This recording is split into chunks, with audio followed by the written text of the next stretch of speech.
Student, मैं professor Madan Lal Khatri इस बार आपके सामने जयशंकर प्रसाद के प्रथम वर्ष कला हिंदी साहित्य के प्रथम प्रश्न पत्र में संकलित पेशोला की प्रतिध्वनि काव्य को लेकर उपस्थित हुआ हूँ। पहली बात यह कि इससे पूर्व हम इनके 3 काव्य पढ़ चुके हैं। जयशंकर प्रसाद भारतीय राष्ट्रीय गौरवगान करने वाले कवि कहे जाते हैं।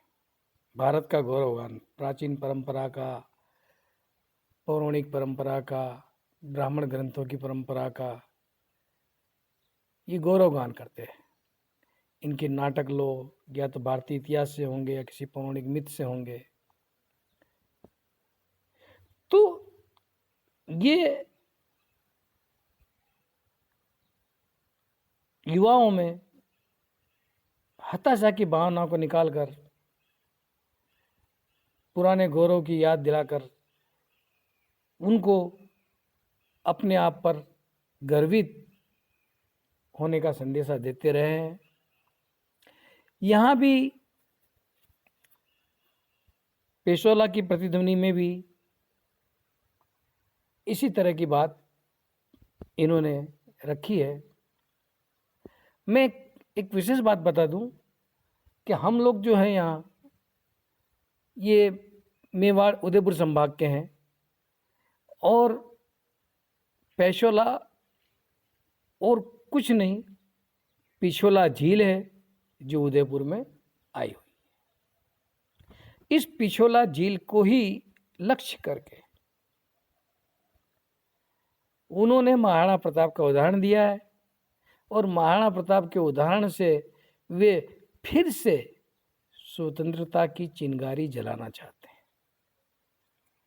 युवकों में स्वतंत्रता के प्रति लालसा, इच्छा और संकल्प पैदा करना चाहते हैं। तो जाहिर है ये, वैसे भी प्रसाद जी आज़ादी से पहले ही उनका निधन हो गया था और तब आज स्वतंत्रता संग्राम या आज़ादी का आंदोलन चल रहा था। तो उनके लिए प्रेरणा स्रोत कविता है। कविता विभिन्न बिंबों के माध्यम से आपके सामने प्रस्तुत की गई है, पर कुल मिलाकर इसका उद्देश्य यही है कि हमारे अंदर जो अवसाद, निराशा, कुंठा जो भी हो बाहर निकल जाए और हम एक जागृत नागरिक के रूप में, भारत के वासिंदे के रूप में, भारत की आज़ादी के जो प्रयास चल रहे थे उसमें योगदान करें। और आज जब मैं ये वीडियो डाल रहा हूँ तब भी कुछ माहौल ऐसा ही है कि फिर से हमें आज़ादी के लिए प्रयास करना पड़ेगा। कुछ नीच स्वार्थों ने सत्ता हथिया ली है और वे सांप की तरह कुंडली मारकर उस पर बैठ गए हैं और प्रजा कल्याण के कार्यों से बिल्कुल विमुख हो गए हैं। इसके लिए हमें थोड़ा प्रयास करना पड़ेगा। यानी हम स्वतंत्र होकर भी कब तक स्वतंत्र रहेंगे इसकी कल्पना नहीं कर सकते। तो पेशोला की प्रतिध्वनि मित्रों, स्टूडेंट्स, आपके सामने है। अरुण करुण बिंब व निर्धूम भस्म रहित ज्वलन पिंड, विकल विवर्तनों से विरल परिवर्तनों में श्रमित नमित सा, पश्चिम के व्योम में है आज निरवलंब सा। सूर्य का बिंब हमारे सामने खिंचा है और सूर्यास्त का, वो भी सूर्यास्त के समय का जो सूर्य है वो भी लाल होता है, सुबह का भी लाल होता है। वैसे अरुण शब्द तो सुबह के सूर्य को ही कहा जाता है, पर यहाँ सूर्यास्त के समय का जो सूर्य का जो बिंब है उसको चित्रित करते हुए कवि कह रहा है कि ये बिना धुएं का और बिना राख का जलता हुआ पिंड विकल विवर्तनों से व्याकुल विवर्तनों में और विरल परिवर्तनों में कभी कभार होने वाले परिवर्तन का मतलब कभी कभार कोई घटना घट जाती हो, ऐसे समय में ये थका हुआ, सिर झुकाया हुआ पश्चिम के आकाश में आज बेसहारा दिखाई दे रहा, निरवलंब सा, बिना अवलंबन का दिखाई दे रहा है। सूर्य को वैसे किसी के अवलंबन की आवश्यकता नहीं है, मगर यहाँ तो कोई सहारा नहीं है बताना चाह रहे हैं। तो ये सूर्य और कोई नहीं है, ये देश है भारत, जो आज बेसहारा है, इसे थाम सके, इसे सहारा दे सके, ऐसा कोई नहीं है। तो जिस प्रकार भारतीय परंपरा में गौरवशाली माना गया है और सूर्य की तरह चमकती थी, उस बिंब से इसका लगभग सामने बैठाने का प्रयास किया गया है। आहुतियां विश्व की अजस्र लुटाता रहा, सतत सहस्र कर माला से तेज ओज बल जो वदान्यता कदम सा।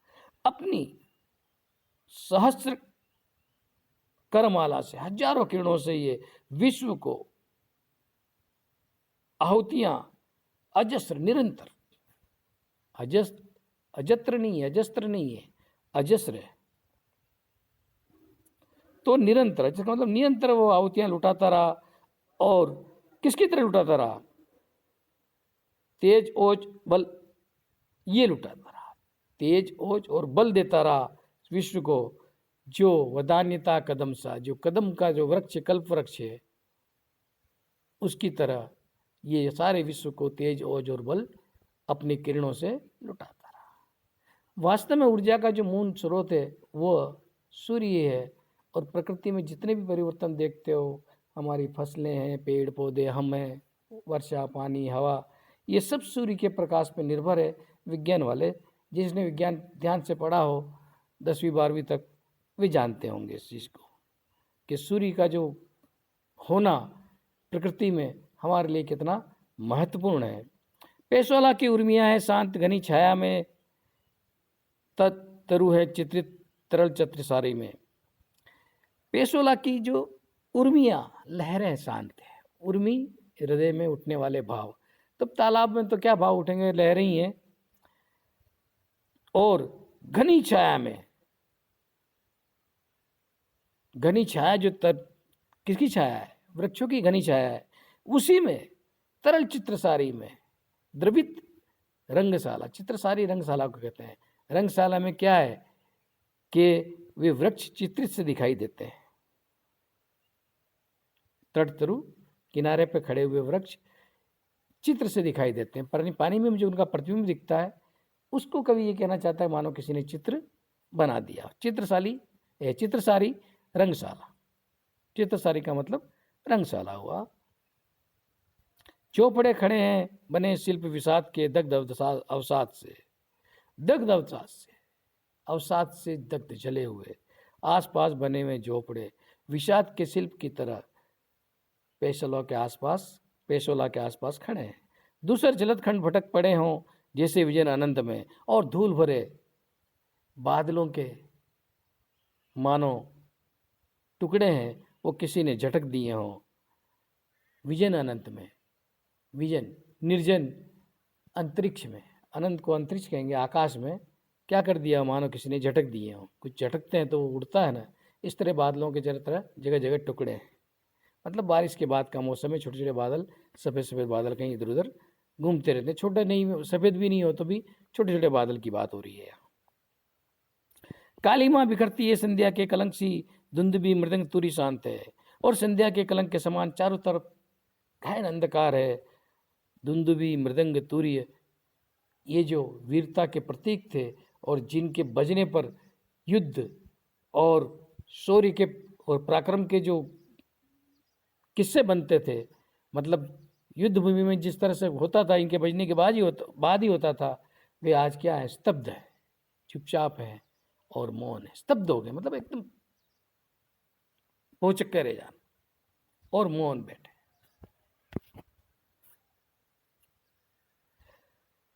फिर भी पुकार सी गूंज रही है व्योम में, फिर भी आकाश में कहीं एक आवाज सी आ रही है, कौन लेगा भार यह। इस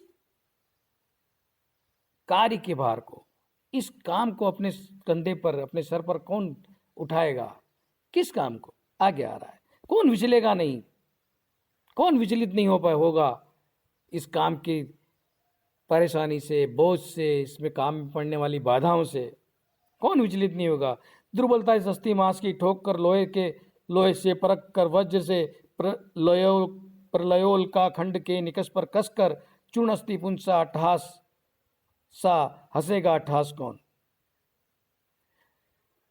अपने शरीर की अस्थिमास, अपने शरीर की दुर्बलता को लोहे के पर ठोक कर और वज्र पर परख कर प्रलय उल्का के टुकड़े के समान निकष पर कसकर, प्रलय उल्का के टुकड़े पर अपने आप को कसकर, एक निकष उसे कहते हैं जहाँ घिसकर क्या है कि सोने आदि चांदी आदि का परीक्षण किया जाता है, तो वो भी निकष ये किसका है? प्रलय उल्का का खंड है, टुकड़ा है, जो खुद मतलब जिसने अग्नि आग झेली है और जो तपा है।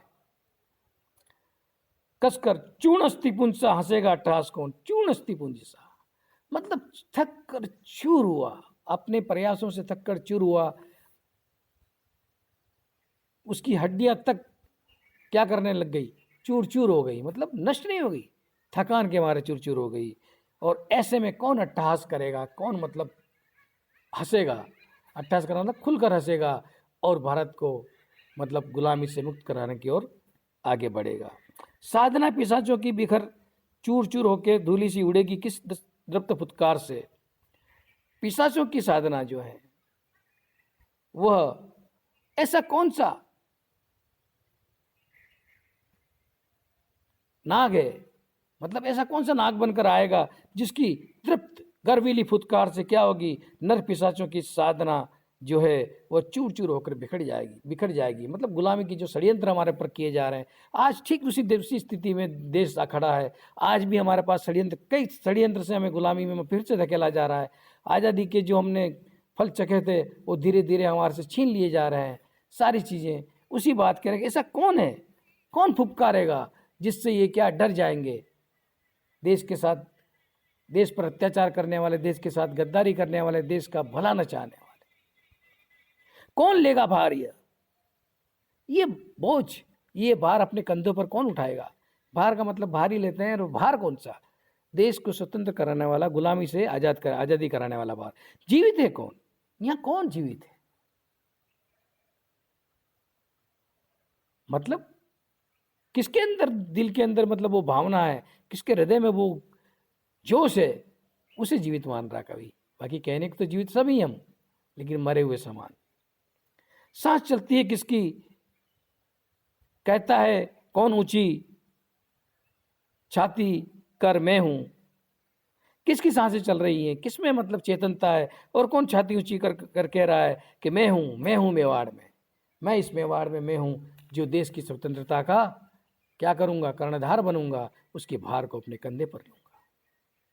या इस पर मेवाड़ का इसलिए उल्लेख किया है क्योंकि राणा प्रताप की बात करना चाह रहे हैं। बाकी बात हो रही पूरे देश की, बात हो रही है पूरे देश की, केवल मेवाड़ को आज़ाद कराने की बात नहीं है, ये पूरे देश को आज़ाद कराने की बात है।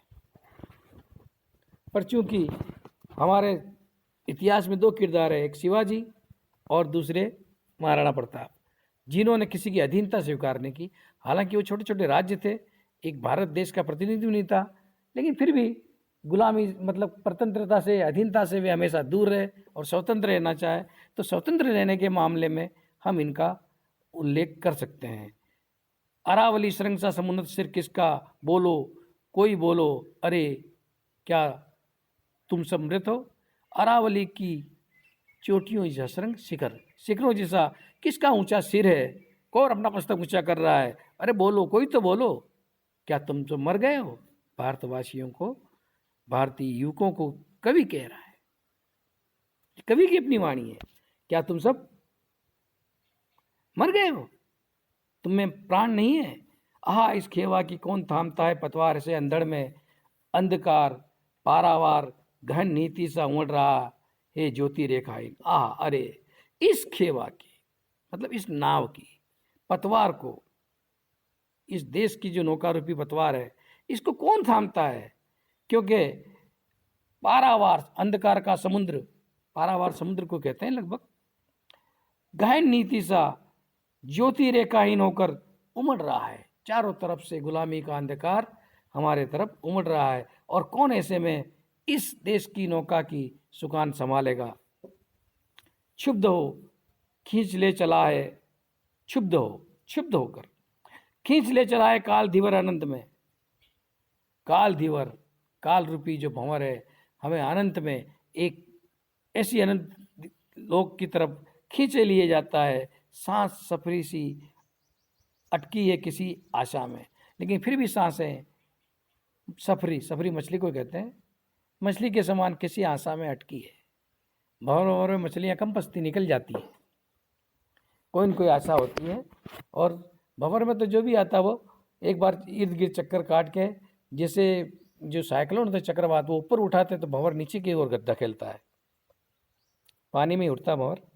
आज भी पेशोला के तरल जल मंडलों में वही शब्द घूमता सा गूंजता विकल है, किंतु वह ध्वनि कहाँ। गौरव की काया पड़ी माया है प्रताप की वही मेवाड़ में, किंतु आज प्रतिध्वनि कहाँ है। आज भी पेशोला के तरल जल मंडलों में, मतलब पेशोला के जल में, वही शब्द घूमता सा व्याकुल होकर गूंज रहा है, चारों तरफ से सुनाई दे रहा है, किंतु वह ध्वनि कहाँ है। लेकिन वो आवाज नहीं है। शब्द गूंज रहा है पर आवाज दिखाई नहीं दे रही है कि नहीं मैं हूं, मैं किसी की अधीनता स्वीकार नहीं करूंगा, ऐसी आवाज कहीं सुनाई नहीं दे रही है। और प्रताप की जो शरीर है, नश्वर शरीर जो नष्ट हो चुका है, वह क्या है, मेवाड़ में उसकी काया, उसका शरीर यूं ही पड़ा हुआ है। यानी मेवाड़ तक में ऐसा कोई नहीं है जो मतलब महाराणा प्रताप के आदर्शों को संभाल सके और उनके गौरव को आगे बढ़ा सके। किंतु आज प्रतिध्वनि कहाँ है। लेकिन उसकी प्रतिध्वनि, उसी आवाज़ को पुनः वापस उठा सके, ऐसा कोई हमें दिखाई नहीं देता, और ऐसी आवाज़ हमें कहीं सुनाई भी नहीं देती।